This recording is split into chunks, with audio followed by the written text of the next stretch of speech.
L down there. Well, matter of fact, L was down there one year with my man Chuck from Mount Vernon. Which L you talking about? LL. LL who? LL Cool J. Word? Man, this is when he was, you know, when he had the Dirty Kango, man. You know, this is LL when he was first coming up, radio and all that. Nigga, he thought he was a star. Nigga, you messing with a superstar. Come on with me. Matter of fact, they want to get funky and they want to check the records on this. I'm the one that took LL to get his ring made. What? The power. The power? Man, I got caught up in the power. Because the money was there. I was making the money, but I got caught up in the power. I got caught up in the hype. I used to walk in the parties. I used to see dudes like, yo. I used to hear dudes whistle, yo, they go pro. Like I was some damn star, stuff. I don't care where I was. Philly, Virginia, Delaware, New Jersey. Somebody always knew me. And yeah, I got just caught up in the hype, man. You know, it was fun. It was fun to know that you can come outside with $40,000, $50,000 in your pocket and spend it all and don't worry about it. Don't worry about it. So don't worry about it. Be at the parties. One of the pictures I'm sending you, I'm at a party. I got the Gucci stuff on. I got about 20,000 on me in my pockets. And you can see the bulge in my pockets. I used to call them TVs. I got little TVs in my pocket because once the girls see that knot in your pocket, they just looking at it like it's a television. Right? The girls say, what you got in your pocket? I got TVs in my pocket. You got TVs? I got TVs because you know the square, the money print. Yeah. Oh, the long way. No, when you fold it up. Oh, when you fold it up? When you fold it up and you put it in your pocket, oh, it makes it like a square sprint. Right. A square print in your pocket. So you say I got TV. And if it's bulging, if it's fat, it's like square and they looking at it like they looking at a television. Okay, oh, I got it. You know what I mean? So I used to tell them I got TVs in my pocket. I got TVs. And at this joint I'm saying, I had about 20,000 on me at an Army. It was a fashion show Dapper Dan was giving. I got a Gucci jacket on, some Gucci espadrilles, some red linen pants and all that. Okay, yeah, that's not. And you can see it's an old picture because I got the big square beeper. Okay. You can see the beeper. It's like 80. As a matter of fact, it's 86. Okay. So, you know, I just got caught up. It was crazy, man. It was crazy. I remember gambling on 142nd Street and 8th Avenue, and I don't know, it wasn't no real money. It's probably about $1,000, $1,500 in singles, and I just jumped in my car and threw them up in the air, and I'd seen everyone, like the kids and everybody just jumping in the street for these singles. I think I heard about that. Huh? I think I heard about that also. Yeah, right there on 8th Avenue, on 42nd. I just drove away and just threw the bag of singles. It was probably about $1,500 to $1,000, but I wasn't trying to keep all the damn singles. I just threw them up in the air, man. I used to give singles away. $100 stacks. Just give them away. It was fun. There you have it. In a nutshell, he explained his life. A day in the life of Alpo. And it's like, damn, we don't even need a movie. He just told you how shit was going back in the day. And this video is not about, the ratting and all the, the murders and everything. It's just about the fun that just came with it back in the day. Now, nowadays you got all the celebrities, you got all the rappers, all the actors, all the ball players in the club with the chains on, with the watches, the fly cars. Like, man, that came from drug dealers, man. Everyone wants the drug dealer lifestyle. Everyone wants to look like the drug dealer. But, you gotta give the people that, set the blueprint, the LAs, the Rich Porters, the Alpos, the doo-wops. These guys, man, they set the blueprint. The hustlers from Detroit, YBI, Chamber Brothers, man. You had hustlers from all over, Waterhead Blow. Like you had young bulls, becoming millionaires back in the day off the streets. And, a lot of people hate that because they didn't have the guts to go out there.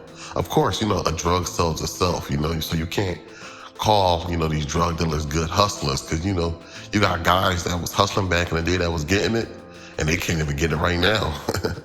But, that's just how it is, man. Like, if you take the rat and, away from Alpo's name, people still hate him.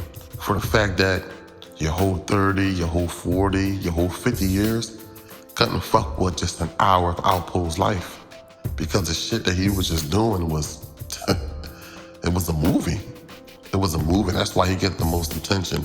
But a lot of people like to throw the rat thing in there, but it's real. It's just all hate, man. That's real shit, man. But yeah, man, he was a young boy, young and getting it. Man, I'm throwing people life savings up in the air, walking around with 20, 30,000, Waking up every day knowing that you can do anything you want. You could be anywhere you want in the world. And a lot of people always say, hey, well, why did all these hustlers stay in the hood if they was that rich? Well, you gotta look at it like this. Their operation is in the hood. That's where they was making all their money. So even if they didn't live in the hood, they had to come in the hood every day or every other day just to check on their operation. That's just how things was.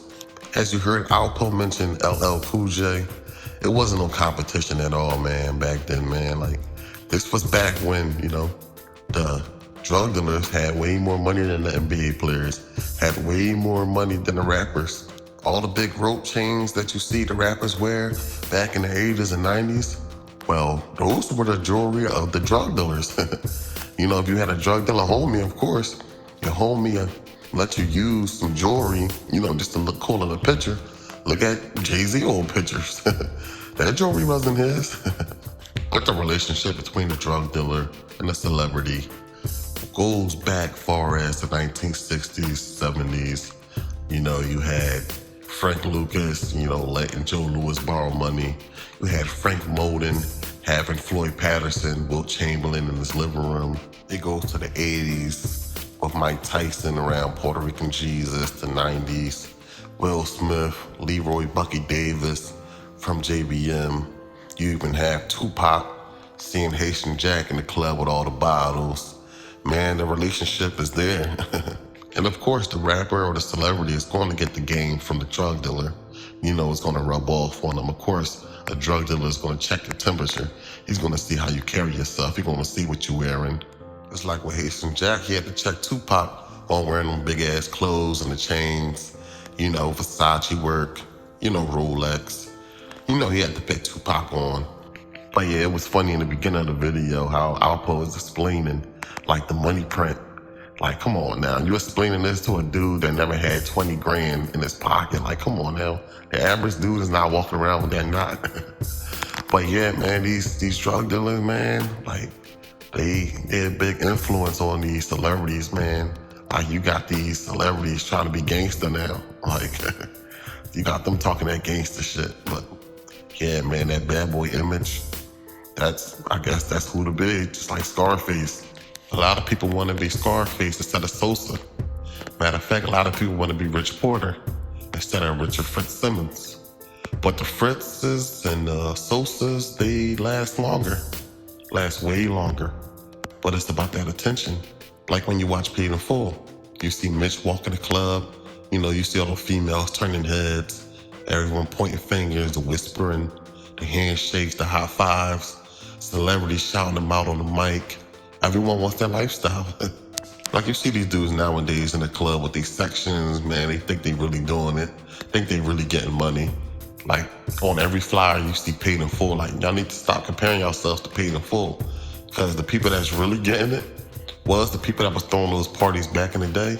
And the difference is everything was free.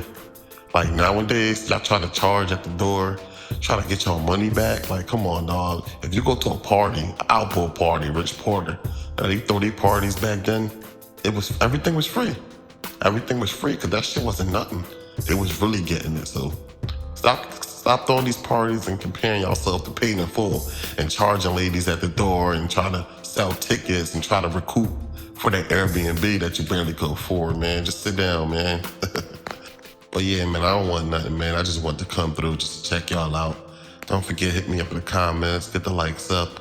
Don't forget to hit members 22 for the merchandise. Subscribe if you're new, turn your notifications on so you don't miss out on the content. Go watch my last 3 videos, of course. All of them was fire. But get involved. Don't be a stranger. It costs nothing to like the video. It costs nothing to comment. But man, y'all take it easy. I'm out.